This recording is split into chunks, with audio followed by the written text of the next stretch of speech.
E aí, galera, vamos falar de novo sobre esse cenário político aí da Ilha de São Luís, sobre transporte público, quero tocar também sobre a questão do passe livre, sobre um dinheirinho que caiu na conta dos empresários. Vamos lá. O prefeito Eduardo Braide, ele fez aquela proposta mirabolante que passou 2 dias sendo elaborada e passou uma manhã sendo com indícios de que seria efetivada. Só que a grande verdade é que foi extremamente seletiva, porque não eram todos os cartões de passagem que poderiam ser cadastradas no voucher do Eduardo Braide, tinham alguns números, né, que teriam uma certa prioridade, e no final das contas era algo que, de acordo com a lei que foi proposta, ele teria essa liberdade para fazer enquanto durasse a greve. Na verdade, foi uma grande jogada de marketing, porque no final das contas, os mafiosos, que o Eduardo Braide disse que seriam os empresários, acabaram embolsando 16 milhões de reais. E o Eduardo Braide não voltou nas redes sociais para falar a respeito disso, né? Bom, se você está achando 16 milhões uma grana expressiva, no mandato anterior de Eduardo Braide, os empresários embolsaram cerca de 86 milhões de reais. E talvez você nem soubesse disso. Agora, sabe o que é curioso? É que para os empresários se resolve tudo numa noite.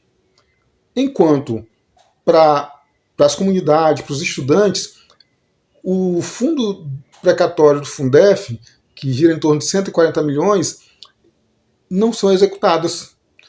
O Eduardo Braide poderia, numa noite, também decidir construir várias escolas, e, na verdade, no último mandato dele, não houveram isso, a não ser as que já tinham sido começadas, inclusive do projeto do Brasil Carinhoso, né, que era um projeto da Dilma Rousseff, um projeto federal, que foi o caso aqui da creche do Recanto Verde, que, para ser executado, nós, da comunidade Recanto Verde de Vila Itamar, tivemos que entrar na justiça. Sim, entramos no Ministério Público para que fosse executado.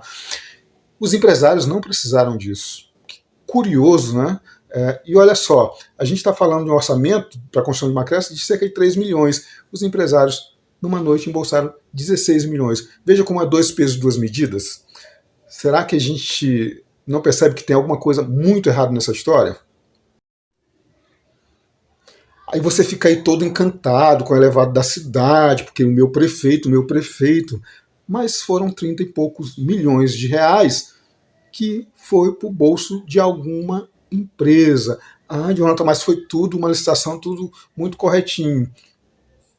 Igual o consórcio dos empresários, né? Bom, mas o que é interessante é que o projeto Passe Livre não tem essa rapidez como teve o elevado da cidade, não tem essa rapidez como teve essa questão do dinheirinho para os empresários.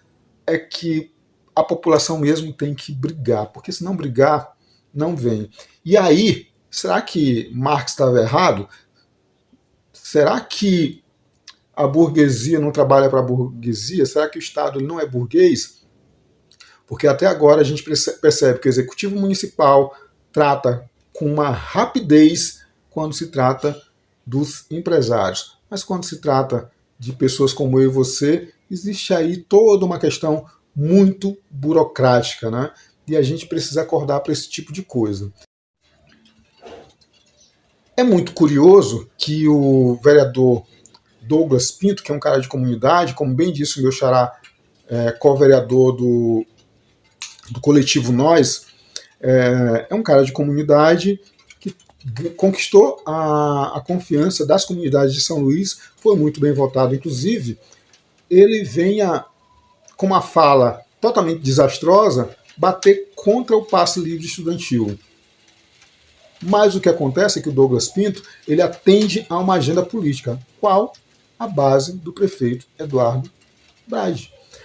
Então a gente precisa tirar esses políticos que a gente tem muita estima e a gente precisa fazer uma leitura correta sobre isso. Por exemplo, o prefeito Edivaldo Holanda foi uma das piores coisas que já aconteceram em São Luís do Maranhão. Era um cara do PDT, era um cara de esquerda, mas se você analisar bem, é um empresário, é um cara que trabalhou para os empresários, né? E esse pepino que nós temos agora em transporte público foi plantado lá na gestão do Edivaldo Holanda.